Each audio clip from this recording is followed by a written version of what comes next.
Que a paz de Deus, que excede, ultrapassa todo entendimento, guarde nosso coração e a nossa mente, não só agora, mas nesses dias difíceis que a gente está vivendo. Amém? Muito bem, meus irmãos. Hoje nós vamos tratar sobre a última mensagem no livro de Jonas. Temos estudado esse livro aí ao longo do mês, ao longo de setembro. Hoje é o último domingo de setembro. Em outubro vamos falar sobre a centralidade da palavra. Mas hoje eu vou falar sobre o último capítulo, o capítulo 4 do livro de Jonas. Enquanto você está abrindo a Bíblia, quero saudar quem nos acompanha na transmissão do culto online. Deus te abençoe, você também aqui no Face. Que Deus fale ao seu coração e aos nossos aqui também. Muito bem, gente, vamos recordar um pouquinho? No capítulo 1, Jonas está de costas para Deus. Está fugindo. No capítulo 2, ele está de joelhos. Na barriga do peixe, o ventre. No capítulo 3, ele está de pé. Retornando à sua missão, à sua vocação, está de pé na cidade, pregando a mensagem. No capítulo 4, ele está sentado reclamando da vida. Então, de uma certa maneira, esse ciclo se repete. E cada personagem bíblico tem algo dele em nós, tem algo nosso nele. As suas falhas, suas virtudes. A Bíblia é como um espelho e até usa esse símbolo, mostra para nós nossas fraquezas e nossas virtudes. Você já recebeu uma ordem para executar uma tarefa, resistiu, não gostou, ficou chateado, mas finalmente teve que fazer?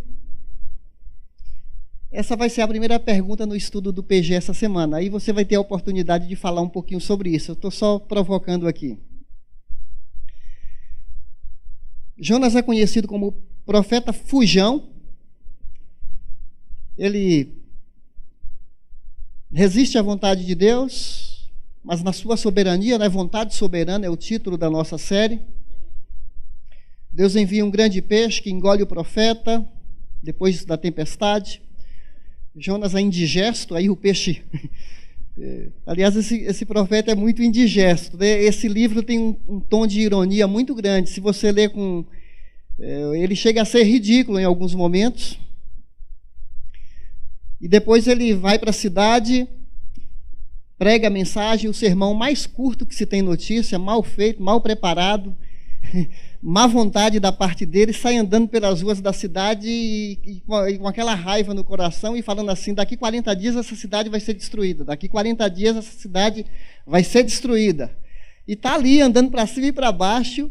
Acontece que não é o mensageiro que tem o poder, é a própria palavra em si que faz o efeito, né? E a cidade se converte a Deus. É um fato extraordinário na história.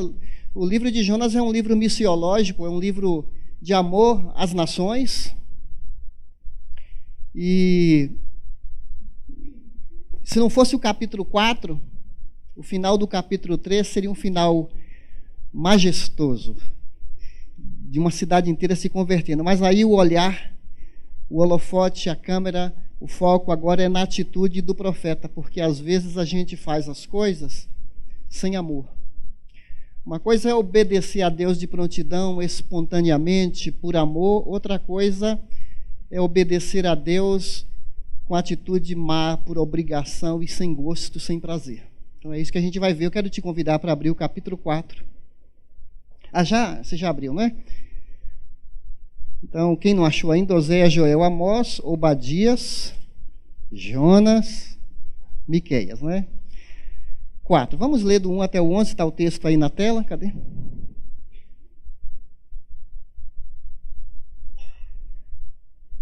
Jonas 4, de 1 a 11. Jonas, porém, ficou profundamente descontente com isso. Isso o quê? O que aconteceu no capítulo 3. E enfureceu-se. Ele orou ao Senhor Senhor, não foi isso que eu disse quando ainda estava em casa? Foi por isso que me apressei em fugir para Tarsis. Eu sabia que tu és Deus misericordioso e compassivo, muito paciente, cheio de amor, e que prometes castigar, mas depois te arrependes. Agora, Senhor, tira a minha vida. Eu imploro, porque para mim é melhor morrer do que viver. Você já falou isso alguma vez? O Senhor lhe respondeu: você tem alguma razão para essa fúria? Jonas saiu e sentou-se num lugar a leste da cidade. Ali construiu para si um abrigo, sentou-se à sua sombra e esperou para ver o que aconteceria com a cidade. Então o Senhor Deus fez crescer uma planta sobre Jonas, para dar sombra à sua cabeça e livrá-lo do calor, o que deu grande alegria a Jonas. Mas na madrugada do dia seguinte, Deus mandou uma lagarta, em outra tradução fala o verme, atacar a planta e ela secou-se. Ao nascer do sol, Deus trouxe um vento oriental muito quente e o sol bateu na cabeça de Jonas, ao ponto de ele quase desmaiar. Com isso, ele desejou morrer e disse: para mim será melhor morrer do que viver. Mas Deus disse a Jonas: você tem alguma razão para estar tão furioso por causa da planta? Respondeu ele: sim, eu tenho. E eu estou furioso ao ponto de querer morrer.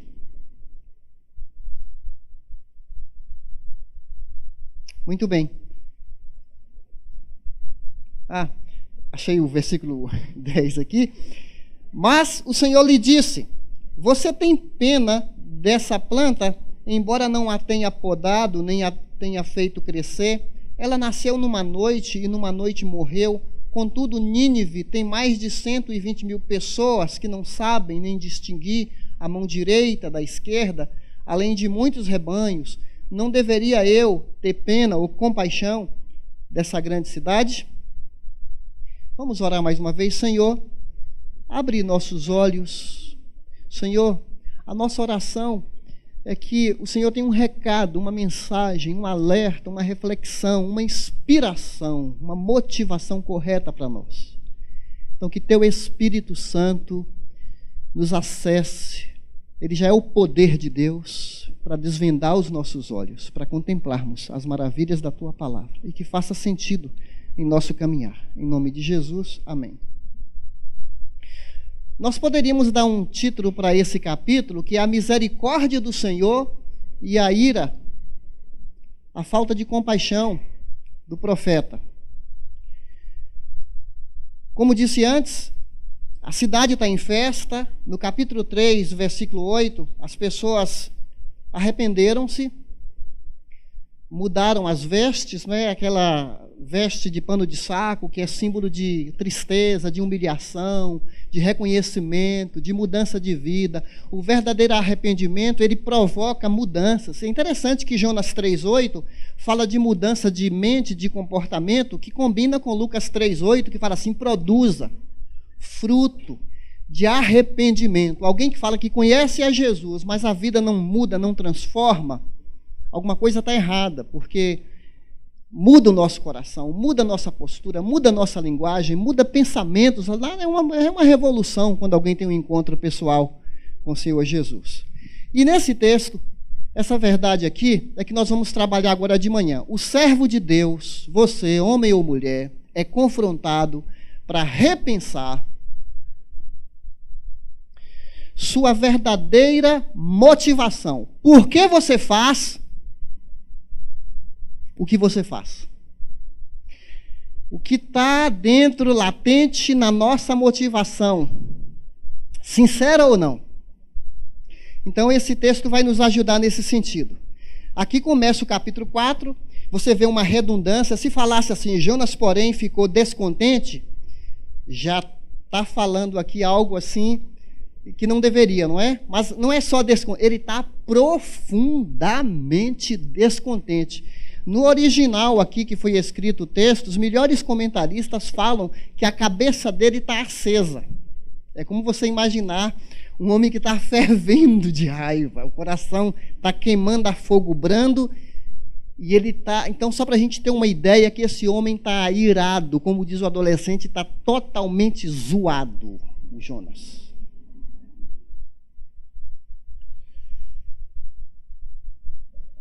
Ao invés de celebrar que Deus recuou do julgamento, não é que Deus muda de ideia, foi explicado a semana passada. A gente não consegue entender Deus por ser quem Ele é, então usa-se sentimentos humanos para tentar entender a Deus. Não é que Deus se arrependeu, Ele suspendeu o julgamento, mudou a estratégia, porque Ele já tinha dito isso antes. Se uma nação orar, clamar, arrepender-se dos maus caminhos, Deus suspende o julgamento e atende, porque se a ira de Deus dura por um momento, a sua misericórdia não tem fim. E ele não consegue compreender isso. Em seu comentário sobre o livro de Jonas, o Hernandes Dias Lopes fala sobre 3 perigos. Eu vou falar bem rapidamente desses 3 perigos. O primeiro deles é o perigo de pregar aos outros e não usufruir da mensagem. Jonas tem uma mensagem poderosa que muda a vida das pessoas, mas não muda a vida dele. Qualquer semelhança com a realidade será mera. Ele carrega uma mensagem abençoadora, mas não deixa que essa mensagem abençoe sua vida. Parece uma contradição. Ele foi chamado para ser fonte de bênção, mas ele próprio não desfruta dessa bênção. Isso é um perigo que qualquer um de nós pode passar. Por mais maravilhosa que seja a vida cristã, é possível perdermos a alegria, o prazer de viver para Deus. Outro perigo que ele fala é o perigo de se cansar na obra de Deus. O serviço para Deus se torna um fardo pesado. É feito por obrigação. Que chato. Podemos nos cansar das pessoas e da nossa missão. Ele vê as pessoas se convertendo, mas está desgostoso com a vida. Isso pode acontecer com o pastor, com o líder, com o cristão, com qualquer um de nós. De nos perdermos nas atividades da vida da igreja e perdermos o gosto, o renovo, o prazer de estar com o povo de Deus, e aí a gente vai se cansando e vai se isolando, como ele o faz, sai da cidade, vai para a zona leste da cidade, faz uma cabana e fica lá sem ter alegria em ser um instrumento útil nas mãos de Deus. Um terceiro perigo é fazer a obra de Deus e não se relacionar com o Deus da obra, ter mais prazer em estar no trabalho do que na comunhão pessoal com Deus. Ao invés de estar se abastecendo com o próprio Deus, renovando suas forças, ele se atira na obra e o faz não com uma motivação de estar alinhado com Deus, e sim só se dando. Então, como é que a gente pode, depois de falar brevemente sobre esses 3 perigos, como avaliar se a nossa motivação é correta ou não? Então fica essa pergunta para você pensar agora. Deixa Jesus falar o seu coração. Minha motivação está correta? Então o primeiro ponto aqui, quando eu perco a visão de Deus por causa do meu preconceito e falta de amor. Aqui dá para avaliar a minha atitude. Quando eu perco a visão de Deus por causa do meu preconceito e por causa da minha falta de amor. Por que você está bravo, Jonas? Por que você está irado? Porque um povo pagão creu. Ele acha a graça irracional, e de fato é. Você não consegue compreender a graça de Deus, como que ele pode amar os não amáveis, inclusive eu e você. Mas ele está vendo só os outros. Parece que o arrependimento na barriga do peixe, no ventre, não foi verdadeiro. Porque depois que a pessoa passa por uma profunda experiência com Deus, você imagina, isso aqui foi um fenômeno. Aliás, isso aqui está mostrando Deus orquestrando como Criador do universo. Ele usa certos elementos, mostrando que Ele é o Senhor das circunstâncias. E depois que um camarada passa uma profunda experiência com Deus no fundo do mar, e às vezes a gente passa por experiência tão profunda na vida, de angústia na alma, que parece que estamos sob pressão, como ele estava ali naquele milagre que aconteceu, Deus o preservando no ventre de um grande peixe. Depois de uma experiência tão profunda que a pessoa passa, aí você fala assim, agora vai. Depois de uma aprendizagem tão incrível de Deus, você fala assim, agora esse camarada vai para frente. Mas parece que ele não muda. Há algo dentro dele que continua ali latente. Enquanto Deus desvia a fúria, Deus não está bravo mais com essa cidade, porque está cheio de compaixão, dentro dele começa a nascer a raiva. Deus ama as pessoas do mundo inteiro, fomos chamados para atuar na salvação das pessoas, participarmos da obra missionária. E ele sabia, o livro de Salmos fala, anunciai o Senhor entre as nações. Deus ama todos os povos. A salvação é pela graça, não é pelas obras. Eram pessoas perversas, eram pessoas cruéis, eles não poupavam os prisioneiros de guerra. Pensa assim, gente perversa, terrorista, aqueles que explodem a si e aos outros, eles eram dessa categoria, mas a salvação é pela graça, não é pelas obras, não é pela obediência, não é por cumprir os mandamentos. Pela graça sois salvos por meio da fé. Isso não vem de vós, é dom de Deus, não das obras, para que ninguém estufe o peito e se ache melhor do que as outras pessoas. Mas ele se achava. Ele queria o bem-estar somente para ele e para o povo de Israel.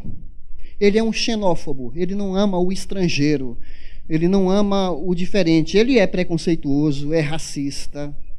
Ele queria transformar Deus numa divindade tribal, Deus é do meu povo. Ainda hoje há cristãos com essa mentalidade de gueto. Deus ama somente os iguais a mim, os que vestem as mesmas roupas, que pensam da mesma maneira que eu, não há espaço para o outro. Ele tem essa atitude de achar que Deus é batista.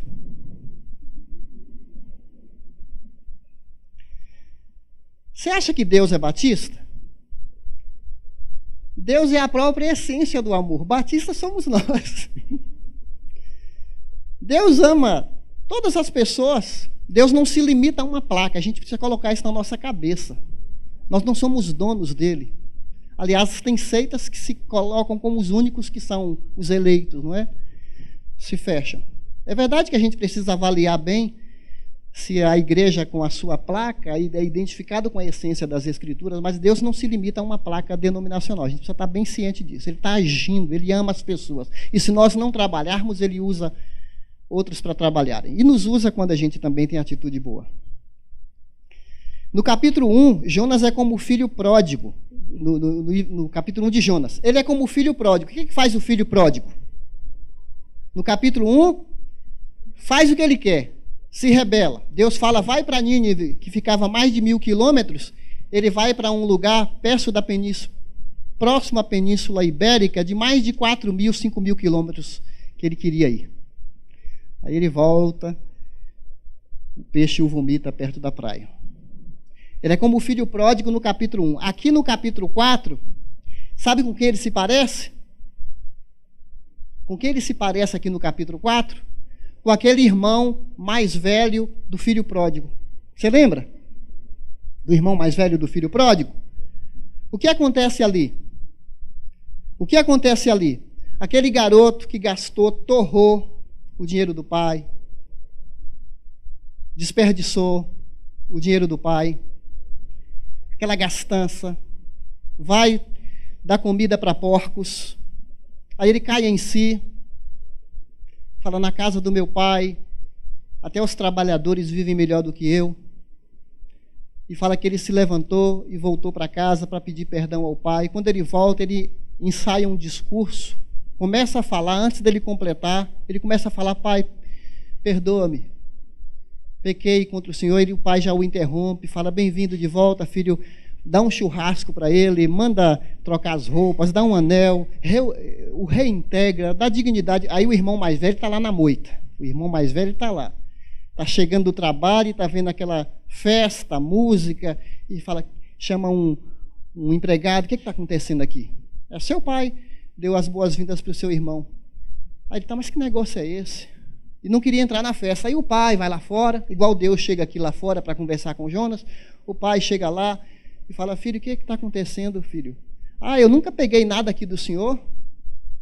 O senhor nunca fez um churrasco desse aqui para mim, uma festa dessa. Agora vem esse gastador, esse seu filho, nem fala que é irmão dele, esse seu filho aí, torra tudo e o senhor faz um negócio desse. Então ele tem essa atitude, ele pensa nele, só nele, não tem graça, não tem espaço para celebrar a conquista do outro. Jonas está, só para a gente entender um pouco mais, ele sabia que Deus é misericordioso, mas é como a pessoa que fala assim, como é que Deus vai tirar uma pessoa lá da Cracolândia? Como é que uma pessoa lá da Cracolândia vai depois arrumar a vida dela e levar uma vida normal? Sabe aquele seu filho que não vê a hora do irmão levar uma surra do pai? Está torcendo ali, que meu pai pegar meu irmão, vai ver, fica torcendo. Daqui a pouco o pai revê, considera, não castiga o irmão, ele fica frustrado porque o irmão não apanhou. Alguns cristãos pensam assim, se Deus é por nós, Deus é contra eles. Os outros são inimigos. Quem pensa diferente de mim é meu inimigo. Aquele time lá, e Deus ama palmeirense, corintiano, e o São Paulo então? Muito mais ainda, né? Por que Deus tem que abençoar quem nos odeia? Queremos bênção para nós, juízo para os outros. E aquela pessoa que pensa no partido diferente do meu partido político? Ele sai das entranhas da morte, porque Deus ouviu sua oração, mas deseja agora juízo para os outros. Aí Romanos 3, 29, fala assim, é porventura Deus somente dos judeus? A resposta, não, é também dos gentios. Sim, também dos gentios, ou dos não-judeus. Só que ele é o tipo da pessoa, Romanos 3, 29, só que ele é o tipo da pessoa que divide as pessoas entre pecadores e pecadores.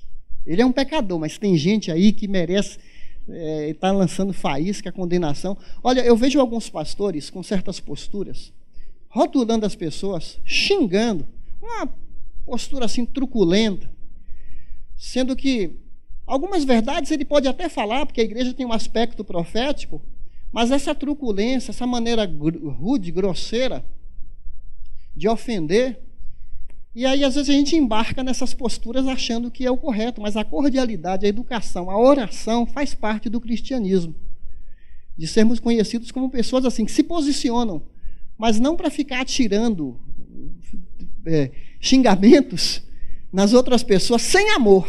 E a gente vê ali latente, né, aquela questão. Outra coisa que nos ajuda a avaliar nossa motivação, aqui é só uma figurinha, né? Esse cara não é da nossa igreja, aqui uns preconceituosos aqui, né? Uma outra postura que nos ajuda a pensar no nosso coração, quando eu interpreto as ações de Deus e tento enquadrá-lo dentro da minha forma de pensar. Ele ora 2 vezes. A primeira oração é dentro do peixe. Agora é para se queixar. Ainda bem que ele ora. Porque às vezes quando a gente está nervoso, nem orar a gente quer. Ou acontece só comigo? Quando você está nervoso. Nem orar, pelo menos ele ora. Só que nessa oração revela o coração de uma pessoa. Nessa fala do Jonas, mostra o mesmo camarada com as mesmas disposições mentais que ele tinha no capítulo 1. Ele passa por um processo pedagógico de Deus, e é possível isso acontecer com qualquer um de nós. A gente está indo numa igreja, a gente ouve mensagens, tem suas leituras da Bíblia, mas a gente entra num processo em que a nossa forma de pensar sobre Deus é uma forma muito humana, sentimental, que não traduz o verdadeiro Deus das Escrituras, Mas nós achamos que Deus é como eu penso. Deus deveria agir como eu acho que ele deveria agir. Então, essa oração dele, que ele vai até falar dos atributos de Deus, ele tem uma boa teologia, porque isso aqui é praticamente Êxodo capítulo 34, a partir do versículo 6. Olha o que o Jonas fala no versículo 2. Né? Ele fala assim: foi por isso que eu apressei em fugir para... Eu sabia que tu és... Olha os atributos de Deus: misericordioso, compassivo, muito paciente, cheio de amor. É a mesma apresentação de Deus perante Moisés, lembra quando Moisés pediu para ver a face de Deus? São as mesmas palavras. Ele conhecia as Escrituras, mas ele, sabendo disso, ele pensa. É como aquele versículo de Provérbios 19:2, que diz assim: é a insensatez do homem que arruína a sua vida e ele se ira contra Deus. A gente faz cada besteira, cada loucura. Nos metemos em enrascadas por causa da nossa tolice e nós achamos que Deus deveria ser nosso cúmplice. Então, o pensamento desse homem aqui é a semelhança de pensamentos de povos antigos que acreditavam em deuses. Só que você vai olhar os mitos, os deuses dos povos, sejam egípcios, gregos, os povos romanos, os povos nórdicos, têm deuses criados à imagem e semelhança do homem, são deuses iracundos, deuses com as mesmas paixões humanas, deuses vingativos, deuses manipuladores. Então, apesar de ele conhecer as Escrituras, ele não percebe a singularidade, a diferença de um Deus criador, que é soberano, que ama todas as pessoas, aquele Deus que disse para Isaías: os meus pensamentos não são teus pensamentos, os meus caminhos não são os teus caminhos. Ele queria falar assim: eu vou ensinar para o senhor como que deve ser Deus. Olha a arrogância, a pretensão. Bem que eu estava certo. Enquanto muitos pecam porque não conhecem a Deus, Jonas se rebela porque conhece a verdade e essa verdade entra em conflito com os desejos do seu coração enganoso. Ainda bem que Deus não é como eu. Já é uma lição aqui. Ainda bem que Deus não é como você. Uma que nós nem queremos conversar com quem está nervoso. Você gosta de conversar com uma pessoa que está cuspindo, marimbondo, fogo na boca e falando com você? Nós não temos paciência. Ainda bem que Deus não é como eu. Geralmente eu não vou ouvir você se você fica bravo comigo. Ou é só eu que acontece isso? Mas ele está furioso e Deus o ouve, assim como Deus ouve Jó quando fala de maneira irrefletida. Fala sem pensar. Um outro ponto para a gente avaliar a nossa vida: quando nutro sentimentos destrutivos e tenho uma postura de vítima. Aqui no 4:4, Deus pergunta assim: você tem alguma razão para essa fúria? Você está pensando bem no que você está falando? Será que você tem sensibilidade para ouvir essa voz de Deus falando para você? Pensa bem, reconsidere, repense. É razoável, você tem razão. Porque quando a gente está com sentimentos fortes, quaisquer que sejam eles, de vingança, de mágoa, de amargura, falta de perdão, o sentimento fala muito alto em nosso coração e a gente perde a razão. Por isso que é uma recomendação: não tome decisões na hora de alta crise na sua vida. Se você está passando por uma reviravolta, um momento tenso, acalme-se. Muita gente perde o casamento, perde amigos, perde o emprego, perde a razão, perde as estribeiras, faz besteira, porque na hora da tensão ele é movido pelo sentimento e às vezes até destrutivo, que é o caso dele aqui que a gente vai ver. Você já teve um filho assim? Você chama para conversar, ele fala sem pensar, e você tenta chamá-lo à razão, é razoável, filho? Para você pensar. Ou nós somos assim também? A gente fala do filho. Naquele livro da apostila da ABCB, que é de aconselhamento bíblico, alguns de vocês já fizeram esse curso, fala assim: ira e amargura são dois sinais evidentes de que você está se concentrando em si mesmo e deixando de confiar na soberania de Deus para dirigir sua vida. Então ele está com uma atitude assim, ele nem responde para Deus, você percebeu? Quando Deus faz essa pergunta, é razoável a sua ira? Simplesmente o que ele faz? Sai. Jonas saiu. Não tem resposta. Ignorou. É diferente de Samuel, né? Fala, Senhor, porque teu servo ouve. Ele não quer saber. Ele foge aqui. Ele está irado. Ele não vê motivo para viver. Aliás, tinha uma certa época da minha vida que eu me sentia frustrado quando eu aconselhava alguém e a pessoa não queria saber. Não seguia, dava cabeçada. Aí eu ficava pensando assim, puxa, que mau conselheiro eu sou. Talvez você tenha sentido isso também. Ou como pai, né, como mãe. Você fala, só falta entrar dentro da cabeça do filho, pelo amor de Deus. Mas isso e isso, e você cansa e fala. A pessoa faz as suas próprias escolhas. Sabe que Deus aconselhou Caim? Caim, por que você está tão irado? Está na sua cara essa raiva. Para com isso. Se você não se cuidar, o pecado vai te dominar. O que ele fez? Foi lá e matou o irmão. E Judas, que Jesus passa 3 anos com o Judas? Fala, está aprendendo ali. Então, isso até foi um alívio para mim. Nós não temos controle sobre as pessoas. As pessoas fazem as suas escolhas. E aí não depende de você. Mas nem Deus, como conselheiro, dá jeito em certas pessoas. Nem Deus. Quem sou eu? Tenho minhas limitações. Aí ele está com essa atitude, não quero falar com ninguém. E aqui ele fala por 2 vezes que quer morrer. É uma vítima assim. Quero morrer, quero fugir, quero escapar. Agora, só um parêntese sobre suicídio aqui, gente. No ano passado, 11 mil pessoas morreram. Segundo as estatísticas cadastradas. Porque às vezes não coloca-se como suicídio. Está na moda e até na mídia. Tem até série sendo produzida sobre morte. Na internet até ensina como você se sacrificar. É uma loucura que está acontecendo aí. É a 4ª causa de morte no Brasil, suicídio. Então, deixa eu dizer para você, não se isole. Cuidado com pensamentos repetitivos. Cuidado com a depressão. Existe a depressão orgânica, quando faltam alguns hormônios, algumas substâncias no cérebro.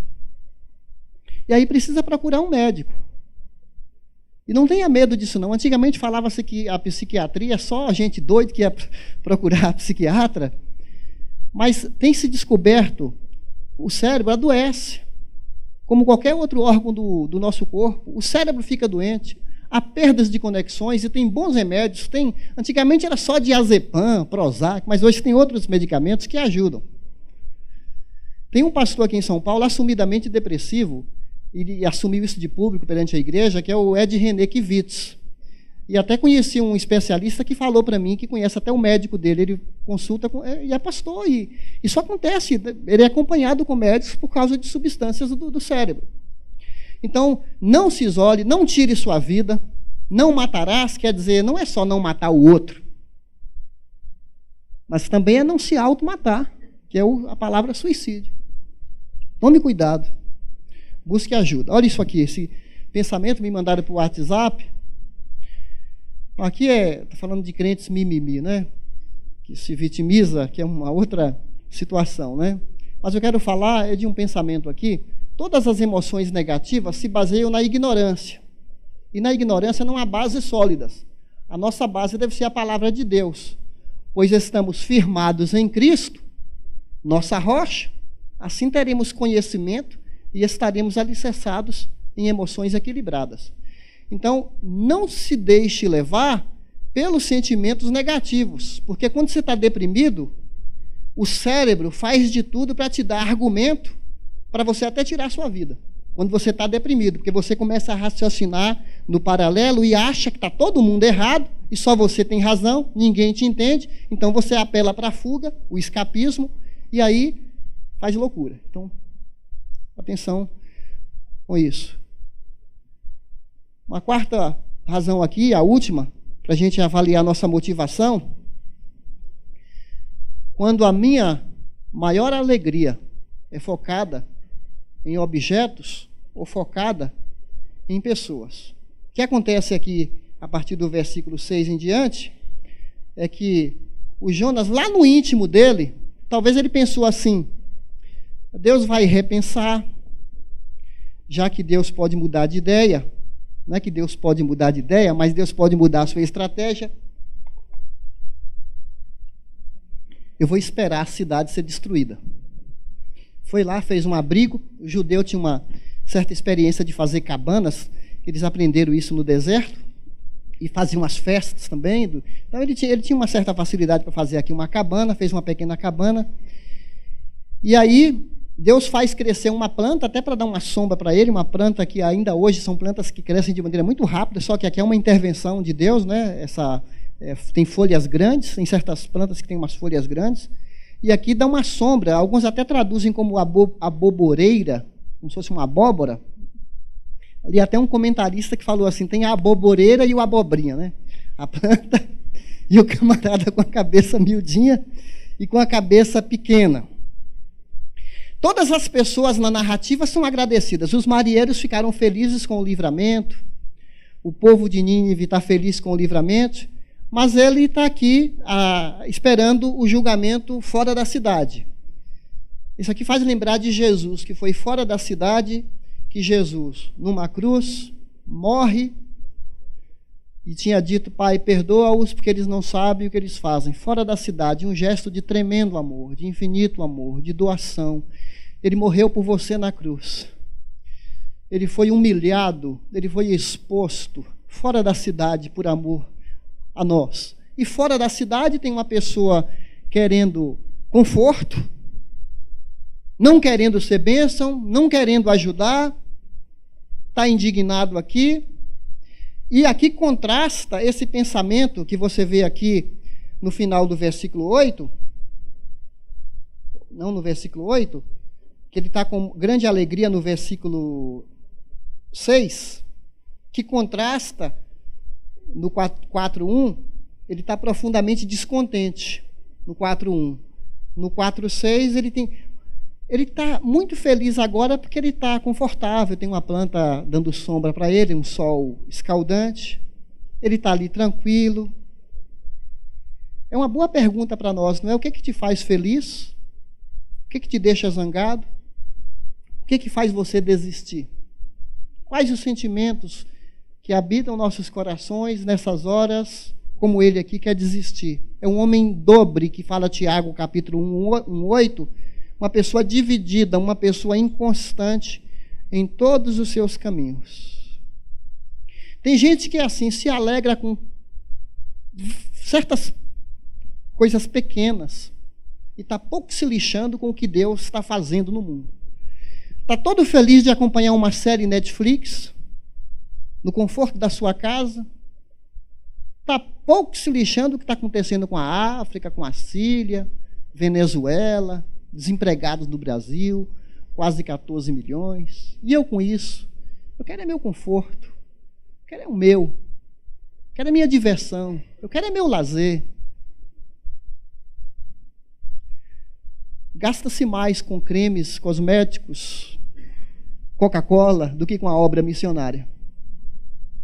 Já parou para pensar nisso? Gastamos com coisas tão supérfluas às vezes, e estamos pouco nos lixando se missionário está indo lá no campo, implantando igreja, no Brasil, no mundo. Nós queremos só pensar aqui no nosso conforto.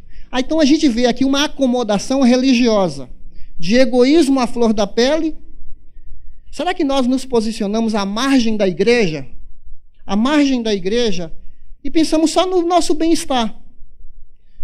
Deus está agindo na vida de pessoas, gente se convertendo, gente nova na igreja, PGs indo muito bem, gente celebrando.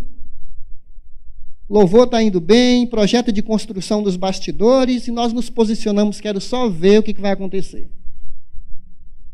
Quero só ver o que vai acontecer. Gente, você já parou para pensar nas contradições desse homem aqui? Deus está agindo no mundo e ele é crítico demais. Ele foca no negativo. Que nem tem negativo aqui, né? Só tem coisa. Mas ele inventa agora.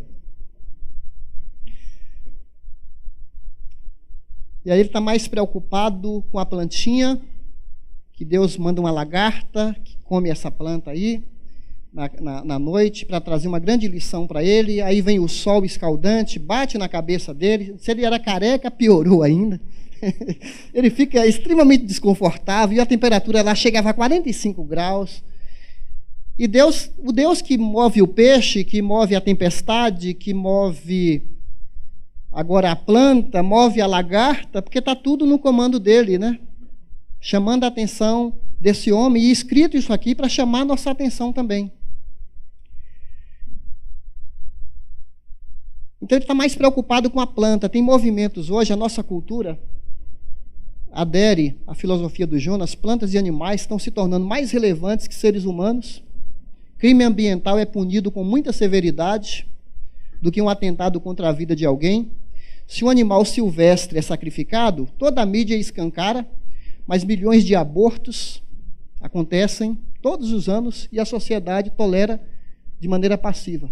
Não é que nós estamos falando aqui contra os animais de estimação, não. Até nesse texto aqui, Deus pensou nos animais aqui da cidade, nos rebanhos. Não estou falando contra o cuidado com os animais. Provérbios fala que o justo cuida dos animais, mas às vezes há uma inversão, que animal gasta-se mais com animal de estimação, de novo, do que com a obra missionária. Tem gente que defende mais certos aspectos da vida. Tem pessoas que atualmente na campanha política, ele defende Bolsonaro, defende Haddad, com uma veemência, põe lá no Facebook, põe na mídia social, ele põe no coração, fala de boca cheia a favor do seu candidato, não tem vergonha de falar do seu candidato, não tem vergonha de defender o seu candidato político, luta contra as outras pessoas. Aí você fala assim, onde fica Jesus nessa história? Porque tem mais orgulho de falar do seu candidato do que do seu salvador. Até considera o Bolsonaro como Messias, né? Porque tá, o nome do homem lá é Messias. Não estou falando contra esse candidato ou aquele, eu estou dizendo aqui para nós que como nós levantamos certas bandeiras com todo empenho e nos envergonhamos do evangelho que o apóstolo Paulo falou, eu não me envergonho do evangelho, porque é o poder de Deus para a salvação de todo aquele que crê. Aliás, tem muita gente preocupada em... Essa semana mesmo eu falei para uma pessoa sobre o Salmo 121. Eleva os meus olhos para os montes. Ou poderia ser, eleva os meus olhos para os partidos políticos. De onde me virá o socorro? Vem do PSDB? Vem do PT? Vem do PSL? Vem do Partido da Causa Operária? A resposta, você sabe que não. O meu socorro vem do Senhor que fez o céu e a terra.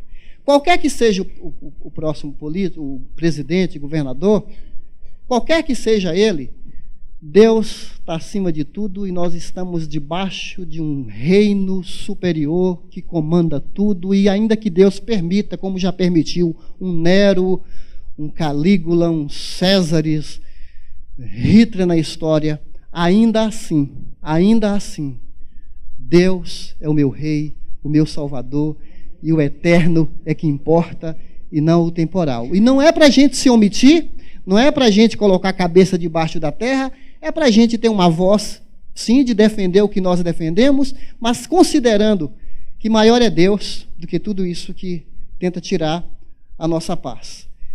Pois é, meus irmãos, não vai ser o político que vai resolver o problema no nosso Brasil. As pessoas estão como zumbis, de um lado para o outro, e cada pessoa que a gente levar o evangelho, isso que vai funcionar. Cada pessoa que você orar, que você anunciar Jesus, é isso que no todo vai fazer a diferença no Brasil. E bom seria se a gente tiver esperança e clamar para que as cidades sejam salvas.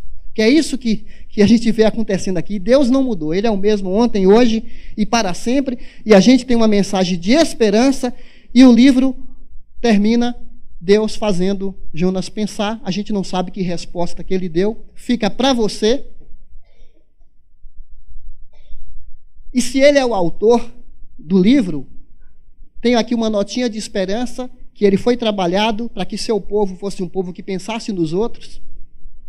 Fica essa nota aqui de esperança, apesar do texto não falar, mas Deus põe no seu colo agora. É razoável essa sua raiva? É razoável essa rebeldia com seu pai, com a sua mãe? É razoável esse seu coração frio? É razoável esse sentimento de vingança que você nutre há tantos anos? Deus está chamando você aqui a certas considerações, porque Jonas não está lá 2.700 anos antes de nós. Ele tem atitudes iguais às minhas. Será que nós nos preocupamos com as cidades, com o que está acontecendo no mundo? Será que a gente ora, que é uma coisa tão básica, pelas nações? Oramos para que as pessoas do mundo inteiro abracem a fé, o plano de Deus. É a igreja levar o evangelho todo para todos os povos, de todos os lugares, de todos os tempos. Então a gente está num movimento maravilhoso, espetacular, que nos alcançou. A gente tem essa mensagem de esperança. Jesus é a esperança das nações. Amém?